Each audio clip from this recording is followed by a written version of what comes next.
हमें ये बताया नहीं गया कि इस तरह का इनॉग्रेशन पटना विश्वविद्यालय में होने वाला। बहुत शॉर्ट नोटिस पे इसको फॉर्मुलेट कर दिया गया है बिहार सरकार और शासन प्रशासन के द्वारा। मुझे यहाँ उनको इन्फॉर्म करना था, मुझे इनवाइट करना था, लेकिन उन्होंने नहीं किया। मैं उसको भी सह गया, कोई बात नहीं, आप लोग गार्जियन स्वरूप है, कर सकते हैं। लेकिन जब मैंने देखा कि अध्यक्षता बोर्ड में हमारे वाइस चांसलर का नाम नहीं है, तो ये मुझसे सहा नहीं गया और वाइस चांसलर के सम्मान में मैंने ये प्रोटेस्ट किया, मैंने ये विरोध किया और मैंने इस प्रोग्राम को पूरा नहीं होने दिया। क्यों शिक्षा मंत्री आएंगे, क्यों डिप्टी सीएम आएंगे, क्यों मुख्यमंत्री सिर्फ आएंगे? क्या पटना विश्वविद्यालय के अभिन्न अंग नहीं है वाइस चांसलर? आपके साथ बिहार के जो डिप्टी सीएम हैं विजय सिन्हा, वो भी अंदर गए थे, क्या बातचीत हुई? देखिए, मैंने उन्हें सॉरी कहने को कहा अपने पटना विश्वविद्यालय के वाइस चांसलर को।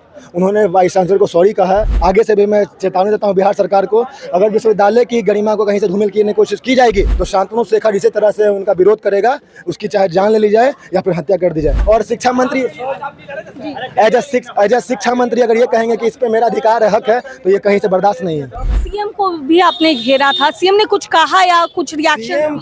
सीएम हाईजैक्ड है, आप देख रहे होंगे उनके बगल में एक डिप्टी सीएम चलते हैं जो उन्हें कुछ बोलने नहीं देते। वो ऐसे करते हैं, उनके हाथ को ऐसे कर दिया जाता है, वो ऐसे करते हैं उनके हाथ। अब इस तरह के सीएम से मैं क्या सवाल करूं? सीएम पे तो मुझे माया आ रहा है। पटना यूनिवर्सिटी के शैक्षणिक व प्रशासनिक भवन का उद्घाटन करने मुख्यमंत्री नीतीश कुमार पहुंचे थे, लेकिन पटना यूनिवर्सिटी के छात्रों ने ही उन लोगों को घेर लिया और नीतीश कुमार जिंदाबाद के जहां नारे लगे तो वहीं सम्राट चौधरी गो बैक के भी नारे लगे। उससे पहले भी काफी हंगामा देखा गया था। इस वक्त खास बातचीत करने के लिए पटना यूनिवर्सिटी छात्र संघ के अध्यक्ष शांतनु शेखर हमारे साथ हैं। आप लोगों की काफी पहले भी बहस हुई और बाद में भी आप लोगों ने मुख्यमंत्री जी को भी घेरा। देखिए, बेसिकली क्या है कि एज ए स्टूडेंट रिप्रेजेंटेटिव हमें ये बताया नहीं गया कि इस तरह का इनॉग्रेशन पटना विश्वविद्यालय में होने वाला। बहुत शॉर्ट नोटिस पे इसको फॉर्मुलेट कर दिया गया है बिहार सरकार और शासन प्रशासन के द्वारा। तो मैंने ये सवाल किया कि ठीक है, अगर आपने नहीं बताया है तो उसके लिए कोई दिक्कत नहीं है। एज ए अध्यक्ष मुझे यहाँ उनको इन्फॉर्म करना था, मुझे इनवाइट करना था, लेकिन उन्होंने नहीं किया। मैं उसको भी सह गया, कोई बात नहीं, आप लोग गार्जियन स्वरूप है, कर सकते हैं। लेकिन जब मैंने देखा कि अध्यक्षता बोर्ड में हमारे वाइस चांसलर का नाम नहीं है, तो ये मुझसे सहा नहीं गया और वाइस चांसलर के सम्मान में मैंने ये प्रोटेस्ट किया, मैंने ये विरोध किया और मैंने इस प्रोग्राम को पूरा नहीं होने दिया। मैंने डिप्टी सीएम से सवाल किया, मैंने मुख्यमंत्री से सवाल किया, इवन उनके शासन प्रशासन ने मुझे बहुत तंग किया, मारने की कोशिश की, लेकिन फिर भी रेसिस्टिंग नेचर के साथ मैंने सवाल किया कि क्या आखिर कारण रहा है कि वाइस चांसलर का नाम आपने अध्यक्षता बोर्ड में नहीं दिया है? क्यों शिक्षा मंत्री आएंगे, क्यों डिप्टी सीएम आएंगे, क्यों मुख्यमंत्री सिर्फ आएंगे? क्या पटना विश्वविद्यालय के अभिन्न अंग नहीं है वाइस चांसलर? अगर नहीं है तो राजभवन से आपने उन्हें क्यों पारित करके यहाँ विश्वविद्यालय भेजा है? अगर भेजा है तो उनका सम्मान किया जाना चाहिए। अगर नहीं करते हैं तो आपको, ये पटना विश्वविद्यालय की धरती क्रांति की धरती है, इसी तरह से आपको विरोध का सामना करना पड़ेगा।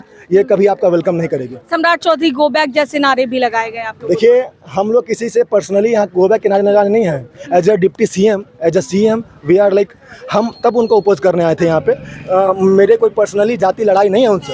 हमारी लड़ाई पटना विश्वविद्यालय की लड़ाई है, क्योंकि पटना विश्वविद्यालय के इतिहास में सबसे ज़्यादा वोटों से मैं इलेक्शन जीता हूँ और एज ए स्टूडेंट मैंडेट जितना मुझे मिला है, मैं उसका यूज करते हुए, मैं स्टूडेंट की बात करते हुए, अपने वाइस चांसलर की, अपने पटना विश्वविद्यालय गरिमा की लड़ाई करते हुए आज अपने डिप्टी सीएम और सीएम से सवाल कर रहा था। आपके साथ बिहार के जो डिप्टी सीएम हैं विजय सिन्हा, वो भी अंदर गए थे, क्या बातचीत हुई उससे? देखिए, मैंने उन्हें सॉरी कहने को कहा अपने पटना विश्वविद्यालय के वाइस चांसलर को। उन्होंने वाइस चांसलर को सॉरी कहा और तमाम लोग थे वहाँ पे जिन्हें सॉरी कहना पड़ा विश्वविद्यालय के शासन प्रशासन को। तब जाके मैं वहाँ से कहीं मांग के बाहर आया था। अन्यथा अगर वो नहीं मानते इस बात को तो मैं उसी तरह से अपोज करता रहता और ये प्रोग्राम ऐसे भी आज सफल नहीं हो पाया है। आगे से भी मैं चेतावनी देता हूँ बिहार सरकार को, अगर विश्वविद्यालय की गरिमा को कहीं से धूमिल करने की कोशिश की जाएगी तो शांतनु शेखर इसी तरह से उनका विरोध करेगा, उसकी चाहे जान ले ली जाए या फिर हत्या कर दी जाए। कई लोग ये कह रहे हैं ये राजनीतिक मंच नहीं था, इस तरह का जो तमाशा हुआ या फिर इस तरीके से। बिल्डिंग जो आप देख रही होंगी, ये पटना विश्वविद्यालय के आंगन प्रांगण में है और ये कोई राजनीतिक बिल्डिंग नहीं है।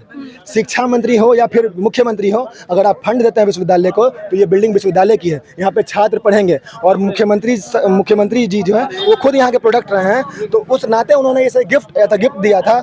और शिक्षा मंत्री एज ए शिक्षा मंत्री अगर ये कहेंगे कि इस पे मेरा अधिकार है, हक है, तो ये कहीं से बर्दाश्त नहीं है। आप ताला भी हाथ में लेकर? जी बिल्कुल, हम लोग ताला मारने आए थे, लेकिन देखिए कि आधा काम हुआ है और ताला चाबी है ही नहीं। सॉरी यहाँ पे गेट है नहीं तो ताला चाबी कहाँ मारे। लेकिन आपने देखा होगा कि जान की जोखिम पे मैंने पूरा जान की बाजी लगा के मैंने किस तरह से लड़ाई की, मैंने कैसे सवाल किया और इस तरह से यहाँ आगे सवाल करता रहूँगा। मेरा नाम शांतनु शेखर है, मुझे क्रांति करना आता है, मुझे लड़ाई और पढ़ाई करने आता है। सीएम को भी आपने घेरा था, सीएम ने कुछ कहा या कुछ रिएक्शन? सीएम हाईजैक्ड हैं, आप देख रहे होंगे उनके बगल में एक डिप्टी सीएम चलते हैं जो उन्हें कुछ बोलने नहीं देते, वो ऐसे करते हैं, उनके हाथ को ऐसे कर दिया जाता है, वो ऐसे करते हैं उनके हाथ। अब इस तरह के सीएम से मैं क्या सवाल करूं, सीएम पे तो मुझे माया आ रहा है।